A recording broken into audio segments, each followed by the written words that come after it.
আল্লাহর কোন গোলাম যদি এই সূরা বাকারার 255 নম্বর আয়াত, আল্লাহর কোন গোলাম যদি প্রতি ফরজ নামাজের পরে কেউ যদি এটা রেগুলার তিলাওয়াত করে, আল্লাহর হাবিব সাল্লাল্লাহু আলাইহি ওয়াসাল্লাম বলেন, মান ক্বারা আয়াতুল কুরসি দুবরা কুল্লি সালাতিন মাকতুবাতিন লাম ইয়ামনাহু মিন দুখুলিল জান্নাতি ইল্লাল মাউত। বিশ্বনবী বললেন, এই আয়াতুল কুরসি যারা প্রতি ফরজ নামাজের পরে যারা তিলাওয়াত করবে, রব্বুল আলামিন ওই লোকটা জান্নাতে যাওয়ার মাঝে আর কোনো বাধা থাকে না। বাধা থাকে একটাই, লোকটা মরে না, এই জন্য জান্নাতে যায় না।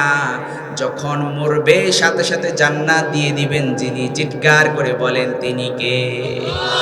আল্লাহ নাম নিতে আপনাদের খারাপ লাগে?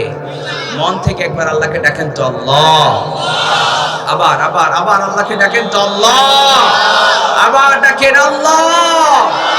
আল্লাহ নাম যতই জপি ততই মধুর লাগে, নামে এত মধু থাকে কে জানি তো আগে। আল্লাহ নাম যতই জপি ততই মধুর লাগে, নামে এত মধু থাকে কে জানি তো আগে। পড়েন আল্লাহ। তাহলে এই আয়াতুল কুরসি প্রত্যেক ফরজ সালাতের পরে আল্লাহর কোন গোলাম যদি এই আয়াতুল কুরসি প্রত্যেক ফরজ সালাতের পরে কেউ যদি তিলাওয়াত করে, লোকটা মরবে না, এজন্য জান্নাতে যায় না। লোকটা মরলেই জান্নাত দিয়ে দিবেন কে? শুধু এই আয়াত পড়লে চলবে না। এই আয়াতের মধ্যে আল্লাহ যে বিষয়গুলি আমাদেরকে শিক্ষার জন্য দিয়েছেন সেটাও পালন করতে হবে, সেটাও মানতে হবে। শুধু আপনি পড়লেন কিন্তু ভিতরে শিক্ষা আপনি গ্রহণ করলেন না, তাও হবে না। এই আয়াতের ভিতরে যে শিক্ষণীয় বিষয় আছে সেগুলো আপনাকে আপনার বাস্তব জীবনে আমল করতে হবে। তাহলে এই আয়াতের ফজিলত অনেক বেশি। এটি কোরআনে কারীমের সবচেয়ে ফজিলতপূর্ণ আয়াত হচ্ছে আয়াতুল, আরো জোরে বলেন আয়াতুল।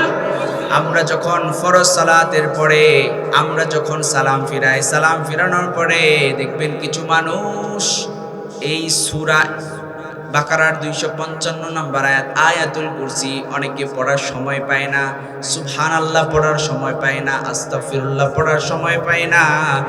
সালাম ফিরিয়েছে, আসসালামু আলাইকুম ওয়া রাহমাতুল্লাহ, আসসালামু আলাইকুম ওয়া রাহমাতুল্লাহ, আল্লাহুম্মা আমিন। এই ধরনের লোক আছে না নাই? আমার ভাইয়েরা, আমরা মুনাজাত অবশ্যই করব, আল্লাহর কাছে অবশ্যই চাইব, কিন্তু আমার নবীজি যেই শিক্ষা আমাদেরকে দিয়েছেন, আমার নবীজি প্রত্যেক ফরজ সালাতের পরে আমার নবীজি আয়াতুল কুরসি পড়তেন।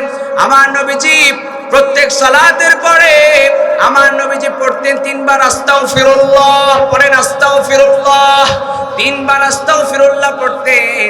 এরপরে পড়তেন আল্লাহুম্মা আনতাস সালাম ওয়া মিনকাস সালাম তাবারাকতা ইয়া যাল জালালি ওয়াল ইকরাম।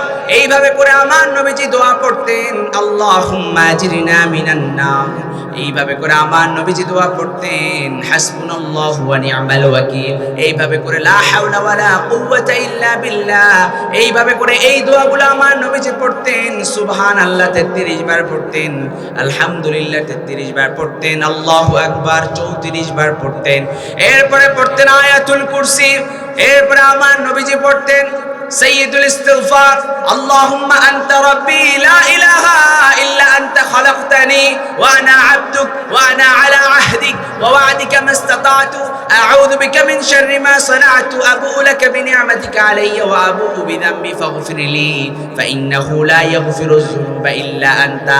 এই যে মাসনুন দোয়াগুলো আমার নবীজি পড়তেন, আমার নবীজি যা পড়তেন তা আমাদের জন্য সুন্নাহ। সুবহানাল্লাহ পড়েন। এই যে দোয়াগুলো আমার নবীজি পড়তেন, আমার নবীকে আমরাও ফলো করতে হবে, যেহেতু আমরা আমাদের নবী মুহাম্মদ সাল্লাল্লাহু আলাইহি ওয়াসাল্লামের উম্মত। আমার নবীজিকে ফলো করার দরকার আছে না নাই?